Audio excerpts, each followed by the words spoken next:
Hello বন্ধুরা, আমি প্রিয়াঙ্কা চলে এসেছি তোমাদের কাছে আবার একটা নতুন ভিডিও নিয়ে। দেখো, আজকে আমি তোমাদের কিছু চুড়িদারের পিসের কালেকশন দেখাবো। দেখো, এটা আছে পিওর গণপতির মধ্যে। এটা 2.5 মিটার আছে পিস ওড়না। তো তোমরা এটা পাটিয়ালা প্যান্ট হিসাবে বানাতে পারো, যে যেরকম চাইছো এসে যাবে প্যান্ট। দেখো, এটা আছে লাড্ডুর, এটা নন্দগোপাল আছে, লাড্ডু আছে। তো দেখো, কে কিরকম কালেকশন চাইছো প্লিজ তোমরা আমাকে একটু কমেন্ট করে জানাও। তোমরা যদি হেভি ওয়ার্কের মধ্যেও চাও তো সেসবও পেয়ে যাবে তোমরা একই ছাদের নিচে।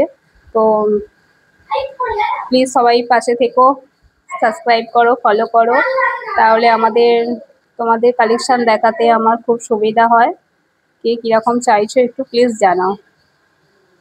দেখো, আর তোমাদের যদি এর মধ্যে কোনো কালেকশন পছন্দ হয় তো তোমরা আমাকে প্লিজ একটু স্ক্রিনশট নিয়ে আমার হোয়াটসঅ্যাপ নাম্বারে বুকিং করতে পারো। দেখো, চলো, টাটা।